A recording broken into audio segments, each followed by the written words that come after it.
Oke. Boring. Kak Ula, saya tanya kita duluan atau Pak Dokter Muhammad dulu ini? Rahmat. Pak dosen mau dulu, dosen harus Dosen mau dulu duluan. ya. Ya, oke, oke. Kita mendengarkan karena saya ada yang bilang Kak, kenapa gola sekali sama Pak Dr. Rahmat Muhammad ini untung. Kenapa kayak tuh nggak ada orang baru yang concern dengan politik dan betulkah memang Pak Dr. Rahmat ini sebagai pembeda di Unhas yang sangat getol menyuarakan partisipasi politik yang sehat begitu ya dari publik.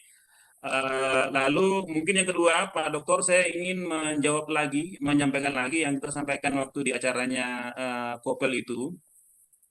Mengapa pemilih kita begitu mudah terbeli, bukan hanya di desa, tapi juga sampai di kota dan seakan-akan tidak ada lagi yang disebut pendidikan politik yang berhasil, tidak ada lagi LSM yang bisa mengadvokasi dan jadi eh, menjadi bungkam begitu ya dengan realitas politik yang seperti itu. Silakan memaparkan dulu sesuai dengan judul yang saya berikan, bagaimana tren politik transaksional itu dan juga sosiologi pemilih kita sebenarnya. Apa yang sebenarnya terjadi ini Pak Dokter? Silakan. 15 menit boleh ya? Ya, baik. Assalamualaikum warahmatullahi wabarakatuh. Bang Gambar Rudin Aziz dan untung ya. Terima kasih sudah diundang. Jelas suara saya? Iya, sangat jelas, sangat jelas. Jadi untung ada dekat kopi ya di sekitar sini. Jadi bukan kopi kaulah, kopiah ya, untuk menyesuaikan saja. Iya. Sambil tunggu buka ngopi-ngopi, Bro. Iya, cocok. Lepas ini kita cari kopi. Yang penting kopiahnya dulu kita pasang. Khawatir kalau Kak Emak juga langsung pasang jilbabnya. Oke, Mak. Harus minta izin dulu sama Kak Emak ini. Diizinkan je saya ngomong ini. Kak Emak. Silakan Pak Dokter. Seperti kaulah, dosen itu duluan. Oh begitu. Kalau orang yang leseng itu mondrip nih.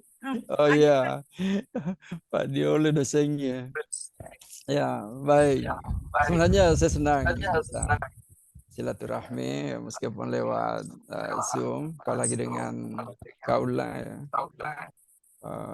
Pak Alamsa, Kak Ema ini setiap selalu saya mau ketemu pasti Kak Ema menghindar.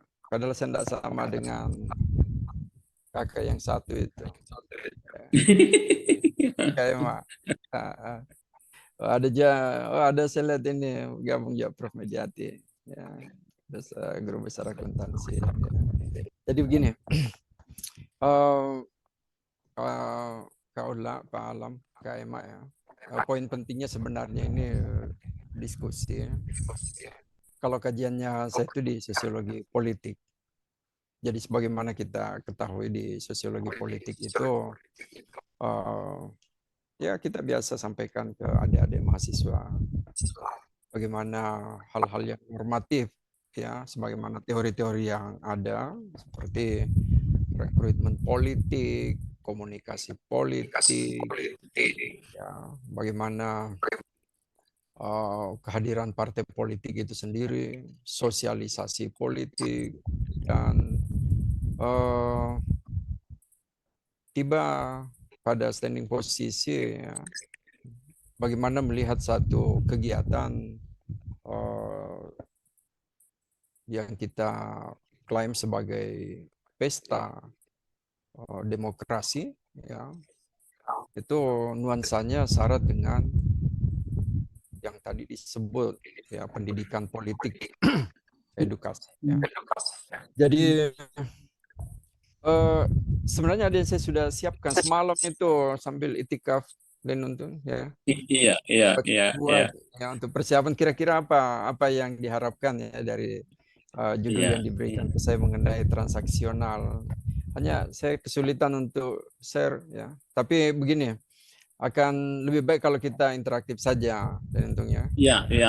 Ya, sekalipun sebenarnya ada ya biasalah Pak Ola ya, Kak Emak sebagai dosen ada saja yang bisa kita tulis ya, catatan ini untuk pertanggungjawabkan ya apa yang saya sampaikan. Tapi anggap saja kita cerita-cerita menjelang buka puasa ini, tapi tidak berarti ngopi-ngopi sambil tunggu buka puasa.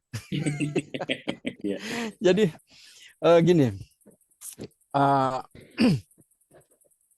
saya sebenarnya tidak berarti mau ambil posisi yang berbeda dengan teman-teman dosen ya. Karena memang ini juga bagi kami sebagai edukatif, ini memang ranahnya kita memanfaatkan momentum ya, sambil memberikan pendidikan ya berbagi ilmu pada adik-adik mahasiswa, ada teori, ada prakteknya ya.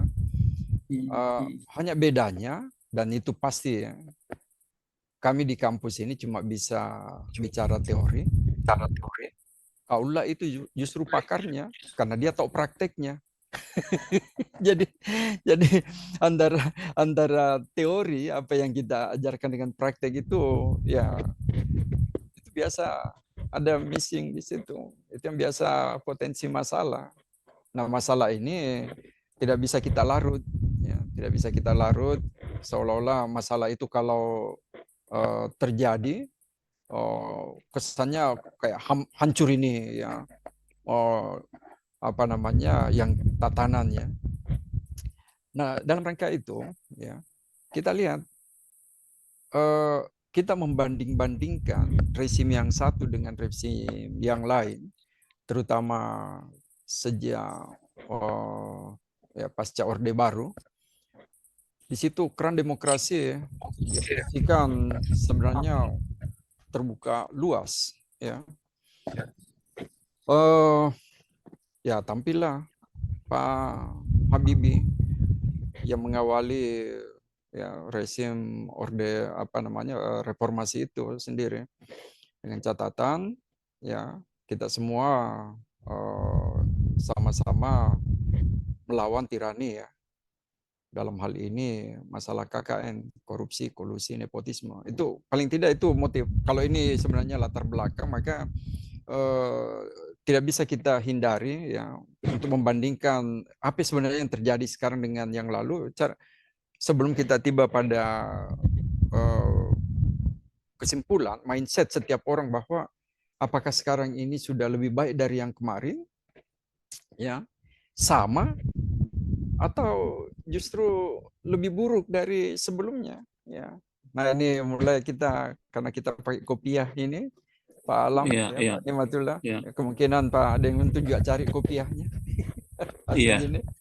Jadi akhirnya pesan agama itu sampaikan ya, harusnya jadi yang terbaik itu kalau hari ini lebih baik dari yang kemarin dan hari esok jauh lebih baik daripada yang sekarang. Ada ayatnya itu, tapi mungkin kaulah bisa kutip itu. Saya cuma bisa sampaikan bahwa ada ayatnya, tapi saya tidak tahu ayatnya KMA ya.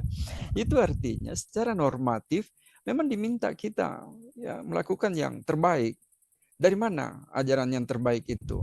Dari pengalaman-pengalaman ya. Lepas Orde Baru, hampir semua kita tahu, oh harusnya ini kita tutupi sebagai suatu lubang yang bisa menggerogoti demokrasi di Indonesia. Ya, pelan-pelan. Ya. Yang Golkar waktu itu didentikan, ya sudah kolaps, sudah tidak bisa berdaya, ya cooling down semua, ya tiarap. Tapi dalam sebagai partai politik, Golkar didewasakan oleh pengalaman yang ada. Pelan-pelan ini berproses dan akhirnya dari rezim satu ke rezim yang lain, ya setidaknya nanti mulai normal pada saat Pak SBY ya selesaikan periode dengan baik ya. 2 periode yang sebelumnya itu Pak Habibie sendiri 525 hari, Gus Dur, Megawati, kemudian seolah-olah kita ya ini kita performance Indonesia ya, pemimpin nasional itu kesannya kita gantian saja ya, menilai kalau kita di luar sistem, pasti kita selalu menyalahkan yang ada dalam sistem ya. Maka entah apa yang terjadi secara nasional, mungkin juga itu menjadi kesepakatan di waktu itu bahwa ya sudah biarkan saja Pak SBY menuntaskan ya, dan endingnya happy ending di SBY waktu itu ya, setidaknya tidak kelihatan ya, maksudnya tidak kelihatan dinasti itu ya. Kalau akhirnya ya diserahkan. Ya begitulah kurang lebih di Indonesia kita ini pada saat SBY di luar sistem untuk kembali masuk. Ya saya kira Pak Nilma itulah kaulah yang lebih tahu itu internal ini. Pelan-pelan ya, namanya kekuasaan itu keluar masuk, fluktuatif itu keluar masuk, kadang di dalam kadang di luar. Nah, take over ya, take over lewat PDIP, Megawati ambil alih, dan kita di Indonesia itu di zaman Orde Baru ada kesan bahwa itu mitos itu ya, mitos itu meruntuhkan rezim Pak Harto waktu itu. Artinya tidak mungkin lah itu ya. Nah, di masa PDIP PDIP dalam hal ini Bu Megawati, pelan-pelan orang berpikir juga ya tidak akan lepas ini ya, tidak akan lepas ini kepemimpinan di di Megawati ini. Tapi dalam perkembangannya ya di periode kedua Pak Jokowi ya kita tidak bisa berbuat apa ya pada saat yang namanya kekuasaan dipegang oleh seseorang ya, namanya kekuasaan itu kayak ya, saya bukan perokok ya, alam kaulah ka denon ya. Tapi ada opini opini candu ya. Begitu didapat memang terkesan tidak akan dia lepaskan lagi, macam-macam yang dipikirkan ya, sehingga stigma waktu itu di ujung masa di menjelang pemilihan ini maaf ini kalau cerita-cerita lepas saja dulu ya, karena cerita-cerita lepas ini sebenarnya sudah dimiliki oleh masyarakat ya, karena semua instrumen sudah disiapkan ya, KPU, Bawaslu ya, kalau ada yang salah ada mekanismenya. Nah nampaknya pelajaran-pelajaran ini ya, untuk mengetahui siapa yang salah dan bagaimana menyiasati, ini kan masalah strategi semua ya, berpindah-pindah move itu antara kawan dengan lawan ya, bisa terjadi seketika ya. Itulah dinamika politik, sehingga ada game dalam politik, tidak ada ada game politik itu ya, kecuali kepentingan ya. Tidak ada lawan kawan abadi kecuali kepentingan. Ini kan sebenarnya pembenaran, ada justifikasi. Ini di Indonesia kita ini terlalu banyak dugaan-dugaan, hal-hal yang spekulatif ya disuarakan, entah itu secara top down atau bottom up ya. Ternyata pada masyarakat middle menengah itu memainkan itu ya, dan tidak main-main sekarang ya. Yang memainkan peran ini adalah ya Pak Jokowi sendiri sebagai presiden. Ya. Apa yang dikatakan oleh presiden, entah itu main-main, canda-canda yang seolah-olah kontraproduktif dengan perkembangan demokrasi, ya. Dia buktikan, ya. Istilahnya kalau dulu katanya-katanya itu ternyata benar, katanya-katanya itu benar. Padahal itu cara berpikir spekulatif, ya. Apa yang sekarang ini kalau mau memperbaiki ini sebenarnya hal normatif apa yang harus dilakukan? Ternyata hal normatif itu tidak boleh masyarakat katakan, oh jangan coba-coba masuki dunia itu kalau tidak ada uang. Orang katakan loh, masa sih gara-gara uang orang harus masuki arena politik? Ya, kita tunggu saja hasilnya. Ternyata dalam prosesnya ya ada pembenaran untuk itu. Ya. Masuklah ini informasi transaksional. Salahkah transaksional ya dalam praktek demokrasinya kita? Ya. Tidak mudah kita katakan itu salah. Ya. Kenapa? Karena tergantung. Ya, ini sangat tergantung dari bagaimana orang mempraktekkan. Kalau halus caranya bisa dibenarkan, ya, karena dalam demokrasi suara terbanyak itu yang sangat menentukan. Ya, Iya. suara terbanyak itu kalau kita ketemu dengan orang yang salah, rame-rame kita katakan benar, maka yang salah itu kita klaim itu benar. Kalau kita katakan benar jadi terbalik. Jadi ada logika terbalik dibenarkan oleh masyarakat. Ya. Kalau dulu ya maaf, kembali lagi ya, saya senang ini karena ada Kak Ula, karena Kak Ula ini pembanding yang baik, karena beliau melalui masa-masa sulit, masa-masa sebagai praktisi partai politik ya, beliau pasti rasakan betul itu. Ya, ini orang sekarang ini sebenarnya berusaha mencari keuntungan sekecil sesempit apapun untuk memasuki ruang itu, ya. Jadi menang kalah dalam demokrasi sebenarnya kalau mau dipikir bukan hal yang tabu. Hanya ya memang beda kondisi psikologis kalau kita menang dengan kalah. Kalau kita menang relatif kita tenang-tenang. Kalau kita kalah ya cari di mana letak kesalahan itu, ya. Nah, untuk itu sebenarnya harapan besarnya kita ya Pak Alam ya, ada Bawaslu, ada KPU yang ini kan sebenarnya komitmen itu sudah sama-sama kita siap kalah, siap menang. Apalagi itu Pak Alam, siap itu normatif semua itu dan semua sudah pada saat start.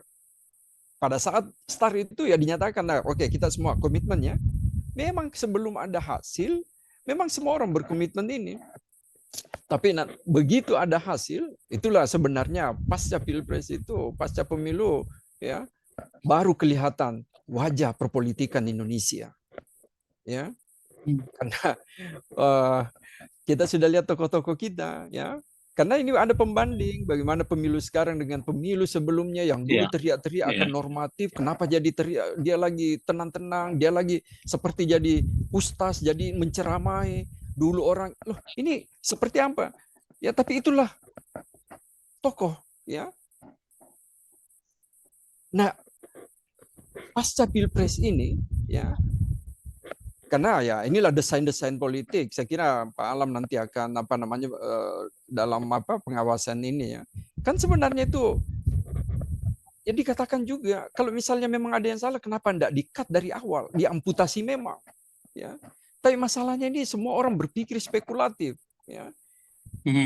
Semua merasa bahwa ya kita yang menang, ya. Tidak ada yang sangka bahwa dia akan kalah dalam kondisi seperti sebelum, ya.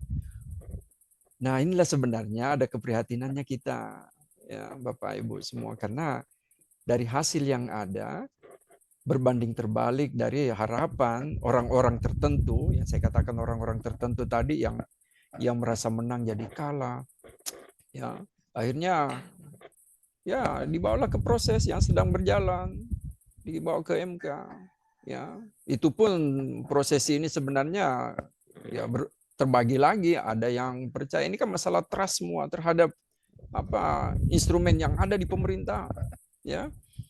Bagaimana berharap banyak, maaf itu ada pemikiran gitu ya, bagaimana berharap banyak di MK kalau di MK sendiri sebenarnya asalnya ini masalah, ya. Kemudian nanti seperti apa, jadi upaya untuk saling menyalahkan satu dengan yang lain itu selalu saja ada celah, ya. Sehingga titik rawannya kalau ini berketerusan dan tidak ada istilahnya interupsi, ya. Inilah sebenarnya ancaman ya dalam berdemokrasi. Interupsi itu dari mana sumbernya? Yang dimungkinkan interupsi itu dari kalangan perguruan tinggi. Itulah ada beberapa guru besar dari beberapa perguruan tinggi diidentifikasi, ada 40 perguruan tinggi yang sampaikan, nah ini ada sesuatu harusnya dibicarakan, harusnya ini ada yang salah. Di mana letak salahnya? Ya versi ini karena tapi masalahnya lagi yang menginterupsi ini dari kalangan yang seharusnya memang kita identifikasi apa sih kepentingannya perguruan tinggi lewat guru besar untuk menyuarakan itu. Tapi bagi orang tertentu dari kelompok tertentu ya di sinis juga dinyatakan juga bahwa ya yang suarakan itu sebenarnya ada tendensi dia ini juga yang jadi masalah. Kalau ya kalau menurut saya dari ya ini kalau dari kalangan kampus ya, mesti diberi ruang, diajak diskusi bagaimana, karena kan ada DPR, wakil rakyat. Repotnya wakil rakyat di masa itu sebelum pemilihan presiden disibukkan dengan election, cari simpati suara. Jadi apa namanya, berkelindang ini masalah ini, seolah-olah dibiarkan karena memang semua merasa bahwa tidak perlu terlalu panik, nanti kita lihat saja seperti apa hasilnya. Padahal ini remote dipegang oleh presiden. Ya, presiden dengan dia lihat ini, jadi pengalaman saya pernah katakan dalam satu forum, harus diakui Jokowi itu orang hebat. Ya, karena menundukkan banyak tokoh-tokoh yang hebat. Ya. Tapi itu koma disambung oleh orang tertentu bahwa bukan Jokowi yang hebat. Justru sebenarnya yang paling hebat itu Prabowo. Ya. Kurang lebih begitu stigma-stigma yang ya, ini pemikiran spekulasi sebenarnya harusnya diajak diskusi orang perguruan tinggi. Maka kami di perguruan tinggi itu sebenarnya kemarin ini masalah civil society itu kita ya. Karena kita tanya-tanya di mana sekarang itu LSM, Mbak Emma, di mana semua itu ya? Kenapa tidak apa negara kita ini menunggu jalan terakhir? Ya. Apa itu jalan terakhir? Kalau MK sudah hilang kepercayaan, sudah tidak dipercaya hasilnya, entah bagaimana nanti hasilnya ya MK, kemudian dibawa lagi ke DPR ya lewat mekanisme di DPR mekanisme angket, hak angket. Kalau itu pun juga karena waktunya lama ini, pada saatnya masyarakat itu tidak sabar. Jalan terakhir yang dimaksud itu people power ya. People power ini mungkinkah di Indonesia? Ya, tidak mudah kita menjawab itu, tapi Indonesia punya pengalaman di 98.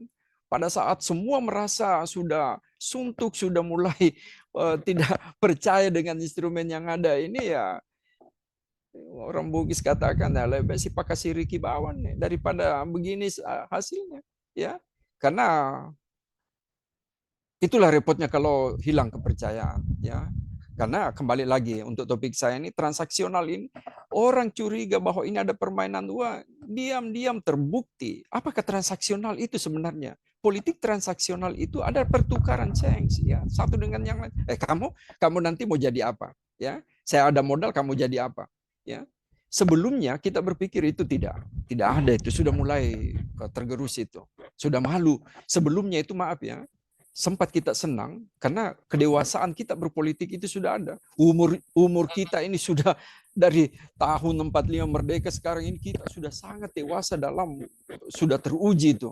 Harusnya kita diakui oleh negara lain bagaimana standing posisinya Indonesia dalam berdemokrasi, tapi sekarang bukannya dewasa, malah justru kekanak-kanakan. Semakin di mana kekanak-kanakan?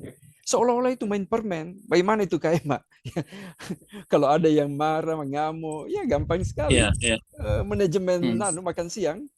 Kau ngamuk, sebelum ini kita makan siang dulu ya. Begitu dipancing permen, dipancing minuman, dikasih kenyang ya, atau dikasih harapan. Karena memang ada orang sekarang tidak perlu lihat fisiknya, dikasih harapan saja, dengan omong-omong saja itu sudah senang.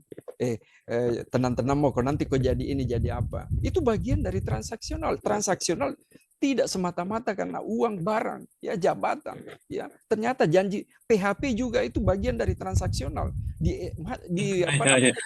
Konteks politik ini membuat orang senang saja itu bagian dari, ya.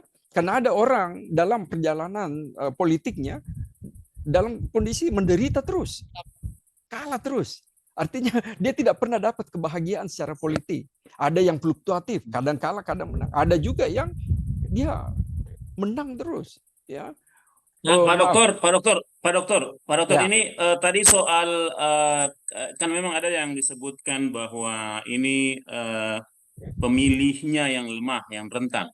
Tapi kalau mendengar tadi ini kayaknya kalau bicara transaksi bukan hanya pemilih, mungkin juga nanti dengan koalisi, dengan politisi, dengan mitra-mitra selevel begitu ya. Ya. Nah ini mungkin bisa dipertajam sedikit tentang pemilih kita, karena saya pernah mengatakan juga bahwa